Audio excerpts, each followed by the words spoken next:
This is from FS1's Speak, and the crew is talking about Deshaun Watson and the 2023 season.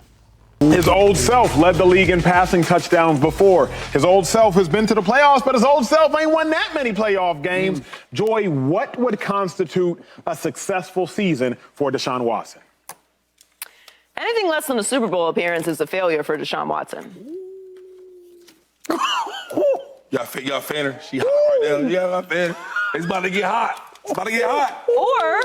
Or we could do this also. We could not mention any expectations for Jalen Hurts because he's been paid. All right. We could not mention any expectations for Dak because he's been paid.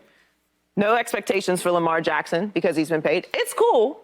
We just can't mention anyone else's money when we talk about what the expectations for their performances should be, because Deshaun Watson got $230 million guaranteed. Yes, he did. Yes, he did. Guaranteed? Every owner in the league, not named the Haslams, and set the standard for every other contract.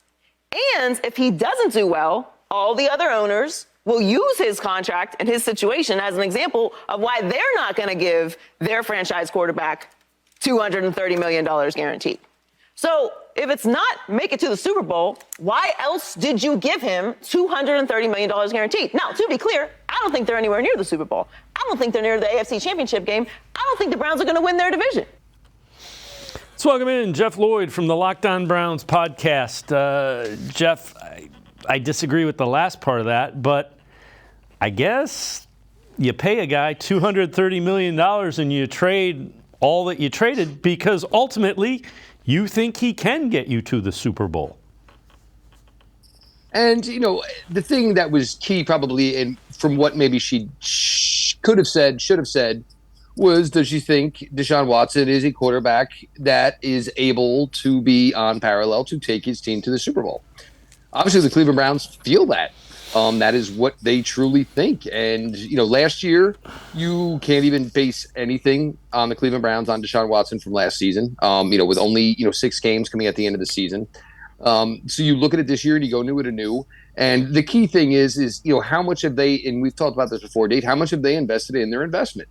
The Elijah Moore trade. So they took pick 43 in the NFL draft and turned it into not only Elijah Moore, but also into Cedric Tillman. You made a move to bring in Marquise Goodwin. I mean, and we talk about Goodwin a lot. I mean, there could be a chance where Goodwin maybe doesn't even end up making this final roster. But you look at what they did to this defense and the acquisition of bringing Jim Schwartz in to run it, and understanding that you're not going to hire a guy of this ilk and expect him to build through the draft. You're going to go out and get him proven commodities like they most certainly did.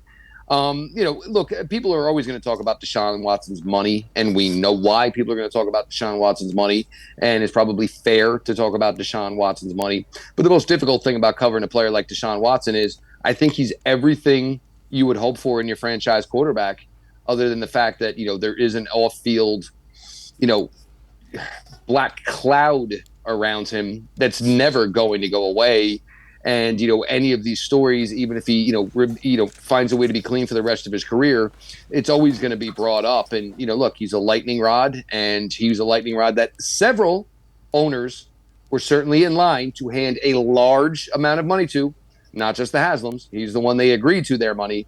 But this is going to be the story for Deshaun Watson. The more he wins, we all know how this works, the less these stories about him off the field, will be brought up. Yeah.